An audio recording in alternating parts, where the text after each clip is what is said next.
Dear children, Sairam, in the previous class we discussed it.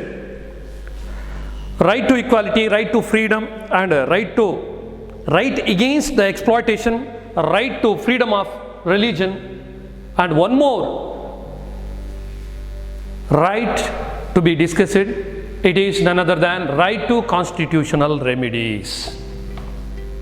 Dear children, already we discussed it. Right to equality, you know and you understood the essence of right to equality and right to freedom and right against exploitation.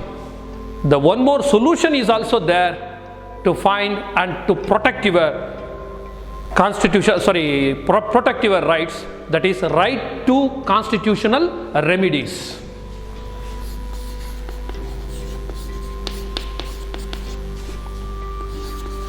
It is very, very essential part, and it gives some sort of protection for an individual.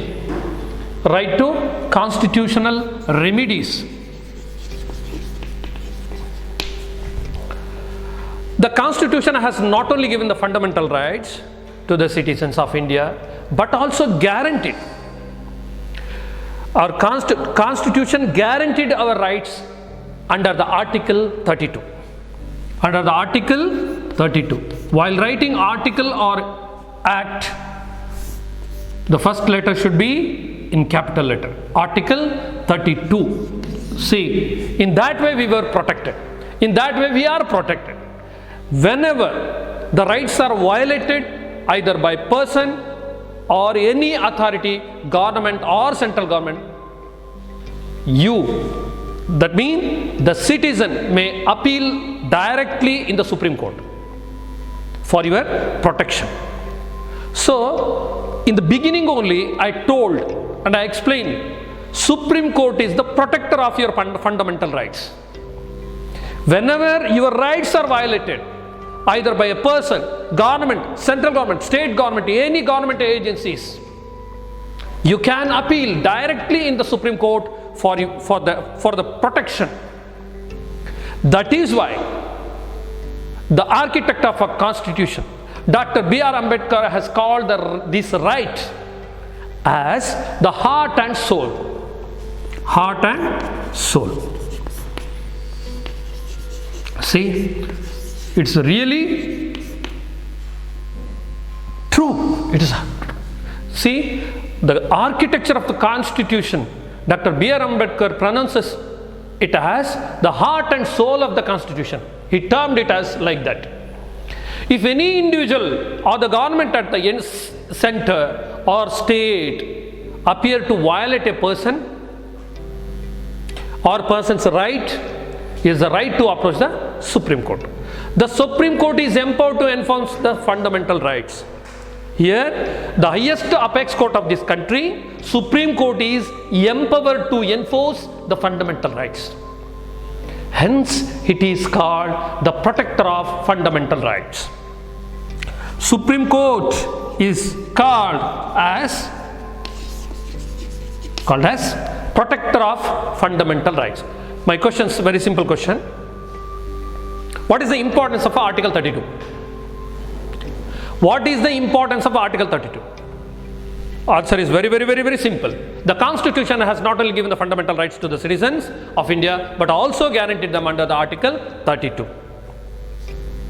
What did Dr. B.R. Ambedkar say about right to constitutional remedies?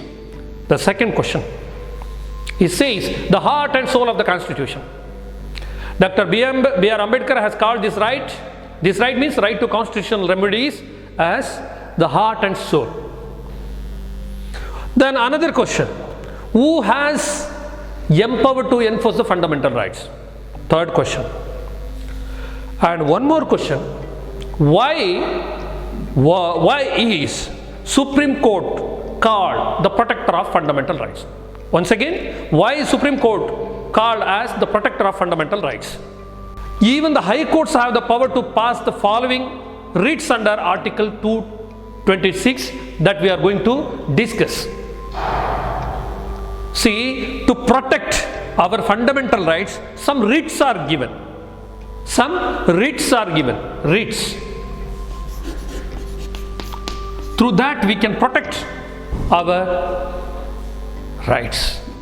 Dear students, we are provided with some writs. Writs, they are very, very important to protect our rights, our fundamental rights. One such writ is habeas corpus. Habeas corpus. While seeing this word, you may feel, while seeing this, you may feel, is it English word? Basically, habeas corpus is a Latin word. Is a Latin word. What is the importance of habeas corpus? See, this is one of the writs, habeas corpus. What is the importance? See, the order passed by the Supreme Court or the High Court to produce a person with specified time. If a person is missed, abscond, Supreme Court or High Court direct the authority, government bodies to produce the person within specific time. Understood? If anyone abscond, if anyone is abscond or missing in such a time, in such a cases, Supreme Court or High Court will give the direction to the government authority to produce the person within a specific time. This is the importance of habeas corpus. Because of that only, we cannot abscond any person. In that way we are protected. In that way we are protected. See, order passed by the Supreme Court or the High Court to produce a person within specified time. This frame is called habeas corpus. Habeas corpus is a basically Latin word. Through habeas corpus, we can protect the individual right of a person. This is all about habeas corpus. Dear students, this is very, very important. Even degree classes, in IAS, in KS also. And let's go through another writ, that is mandamus. Mandamus. What is this mandamus? This is also Latin word.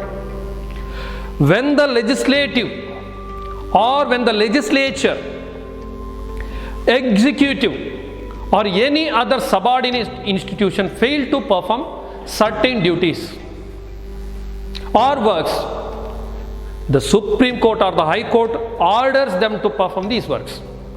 For example, a PWD department, Public Works Department or Irrigation Department failed to perform its duties or works. In such a cases, the Supreme Court or the High Courts orders the Irrigation Department, Public Works Department to perform their work. This is called mandamus. See, Public Work Department has to provide road facility and some other facilities. In such a cases, it failed and followed the red tapeism. High Court or Supreme Court will direct them to work immediately. This order is called mandamus. Then what do you mean by mandamus? When the legislature or executive or any other subordinate institution fail to perform certain duties or the works, the Supreme Court or the High Courts orders them to perform their duties, their works. This is called as mandamus. But the order cannot be passed against a private individual. But the order cannot be passed against governor or the president. You know that who is the head? Here, the supremo of this country is the president, and state chief executive is governor. So, this order cannot be passed against individual. That means private individual, governor of the state or the president. This is the exception. Okay, this is all about mandamus. Another writ is there, that is prohibition. What is this prohibition mean? Let's see.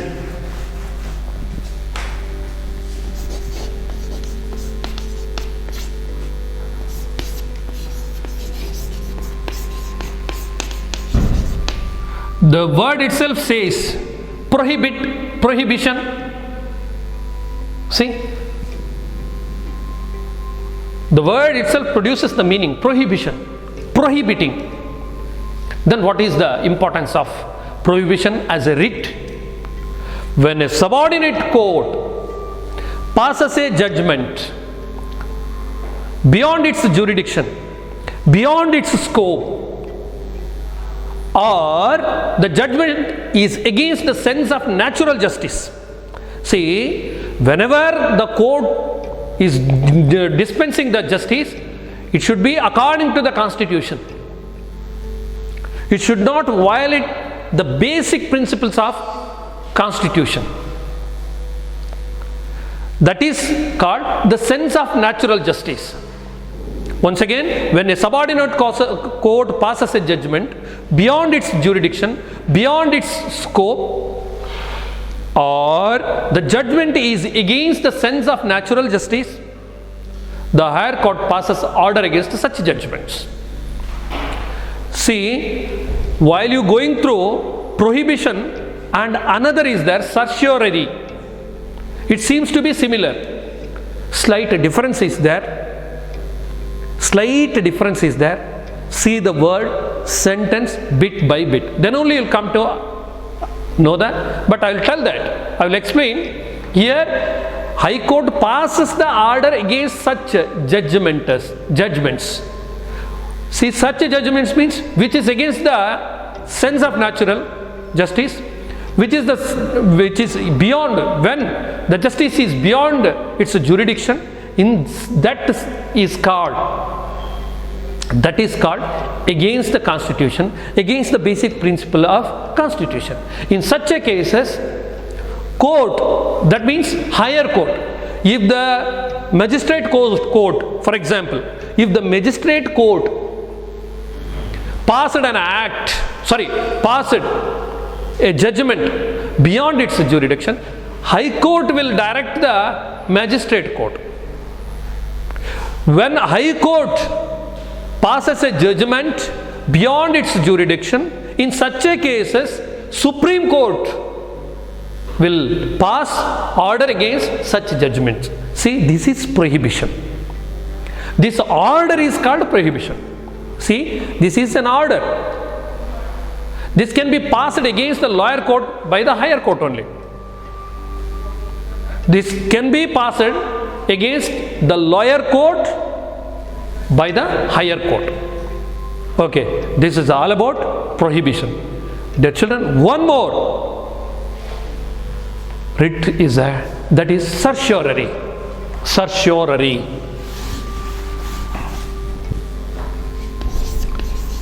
Certiorari.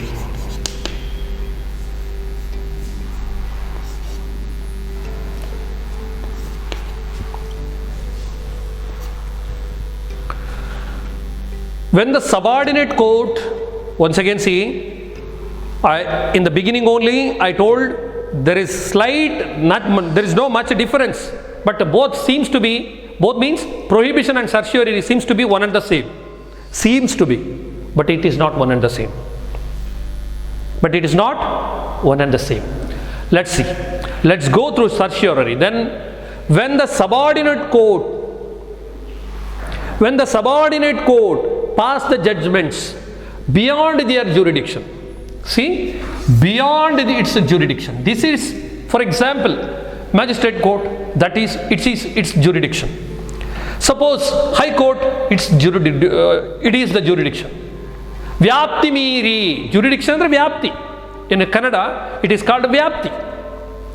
Kelasada vyapti, karya vyapti. See, scope, I already pronounced it. Scope. Here, if it is go beyond this is beyond the jurisdiction. When the subordinate court pass judgments beyond their jurisdiction or against the sense of natural justice, the higher court orders the submission, the records. See, there in the prohibition it passes the order. Here it orders to submit the related documents, related records to the judgment to it. This order is called certiorari. Now I hope you are clear with these differences. In the prohibition, that is simply order. But in the certiorari, the higher courts orders the lower courts to submit all the necessary records relating to the judgment. This order is called as certiorari. Okay, children, let us see another writ that protects your fundamental rights, that is quo warranto or quo warrant. Quo warrant. See, quo warrant.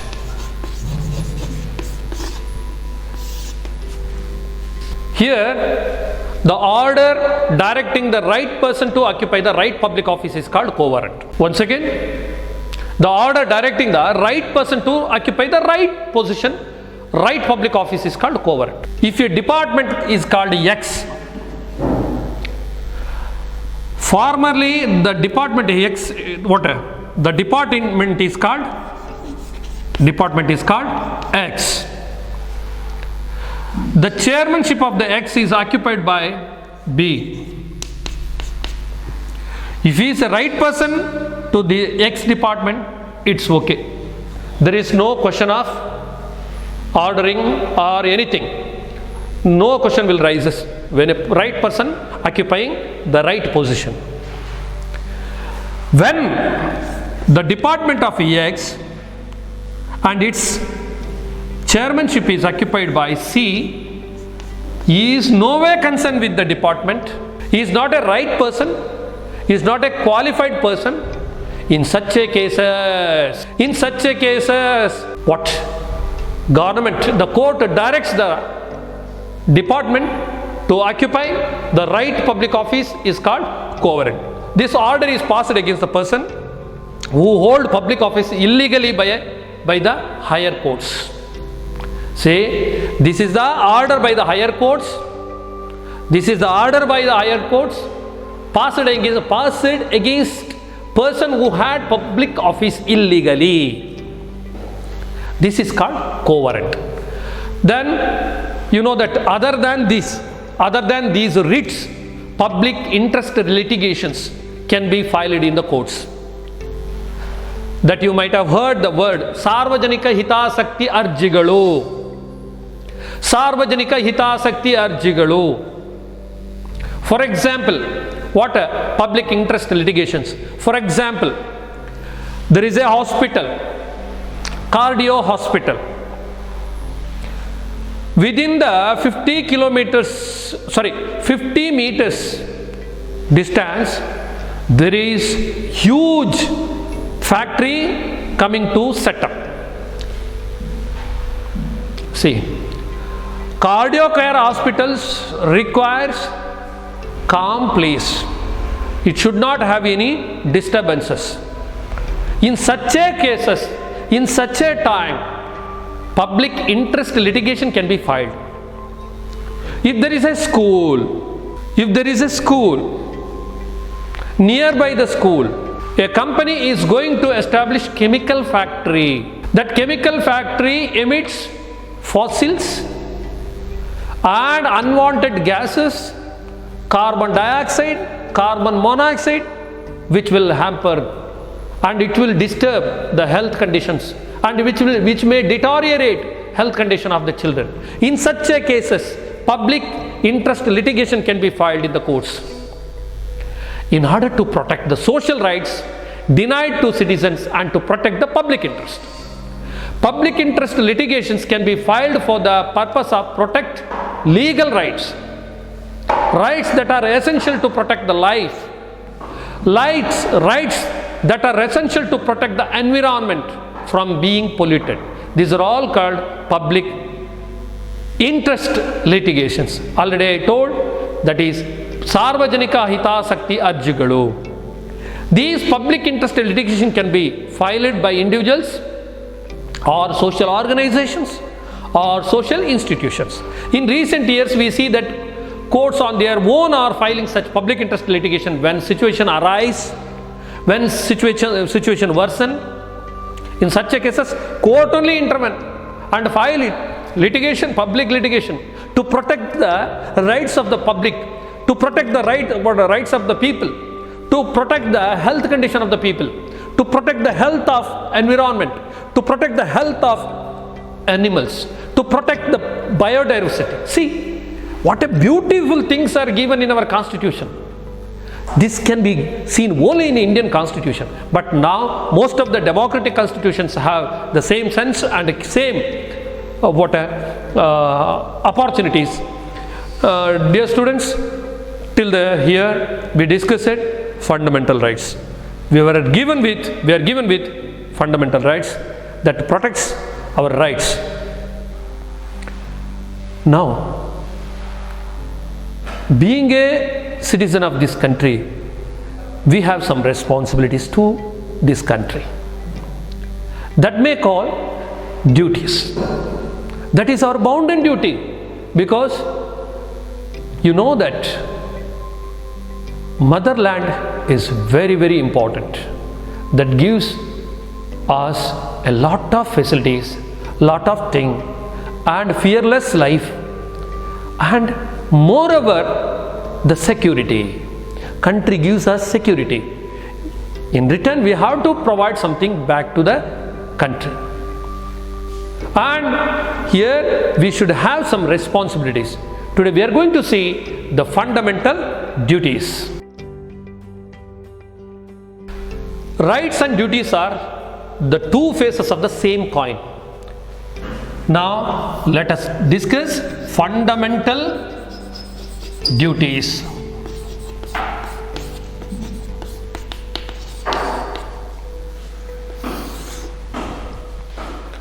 Rights and duties are the two faces of the same coin, I already told. Rights without duties have no value or significance. It has no significance. 10 fundamental duties were included in the fourth chapter of the A part.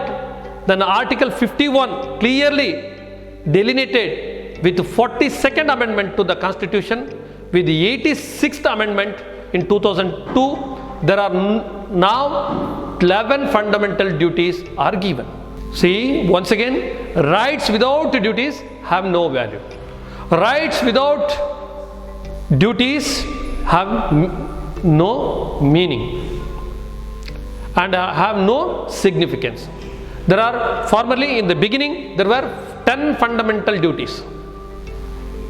But it was added, you know, that with the amendment of 2002 and 42nd amendment, some duties were added. At present, 11 fundamental duties are there. First of all, let us have a quick glance. First one is to respect the Constitution, national flag, national anthem. What one? What are the? Respect the Constitution. Being an Indian, we should respect the Constitution. Then we have to respect the flag. Not only the flag, national anthem.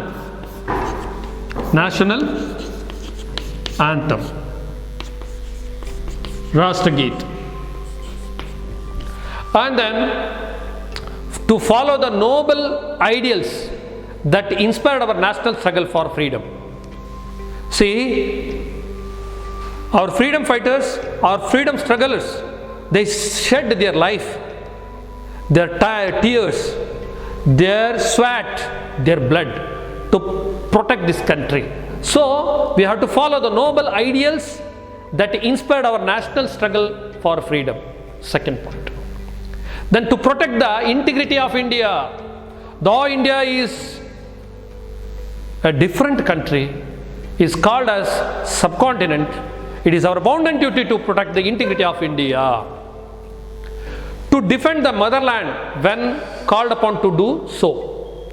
If any external aggression, any threat from external, we have to defend our motherland when called upon to do so. You have to tell that I am ready to serve to my country at any cost. If you go 10 or 20 years back, if you ask the students what you want to become, most of the students were used to tell that I want to become a police, engineer, doctor and soldier, I want to join Air Force, like that. But today that cases are declining. No one is, means the number of the students are reduced that joining Indian Army, Indian Air Force and Indian Naval Force. Here I stress, we should be ready to defend motherland when called upon to do so. Then fifth one is to promote the spirit of common brotherhood among all the people of India and disown those rituals that go against the dignity of women. See, in the name of rituals, we should not underestimate the dignity of the women. Sometimes in the name of rituals, we disrespect women. Woman also the greatest creature of God. Woman is the greatest creature of them. Our mother is woman. Our sister is woman. Our teacher is woman. Today you know that they are rendering multiple roles. So we should not underestimate them. We should not disrespect them. It means to promote the spirit of common brotherhood amongst all the people of India and disown those rituals that go against the dignity of women. Okay, this is fifth point. Then we are moving to sixth point. To preserve our rich heritage. See, India is one of the cultural hub of this world. We have a rich heritage. We have a rich heritage. Being an Indian, it's our bounden duty to protect our rich heritage. Seventh one, to protect and develop environment including forest, lakes, rivers and wildlife and show compassion to animals. This is the very important thing we should know, that there is a dire need of protecting environment, animals, this biodiversity. This is depleting in a very rapid way. Very pathetic condition is going on across the country. Being a student, being a responsible citizens of this country, you should and we should conserve this environment.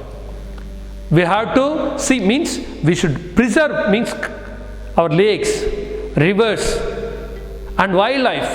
You know that in Bangalore, most of the lakes were extincted. In the place of lakes, so many skyrocketing buildings have come. Lakes which tap water to the underground. But we are forgetting how these generation will build the future for the next generation by vanishing this. Is it possible and can it possible? It is not possible, my dear children. So it is our bounden duty to protect rivers, lakes, wildlife, and we should show compassion to animals. And eighth one, to develop scientific temper and spirit of inquiry. Scientific temper means there is no need of studying science. Science means scientific temperament. We should go through the truth and spirit of inquiry that we should inculcate. Then ninth one, to safeguard the public property and abstain from the violence. During the strike or any other hartal, you know, buses were burnt, shops were burnt. This should not happen. To strive towards the excellence in all spheres of individual and collective activities.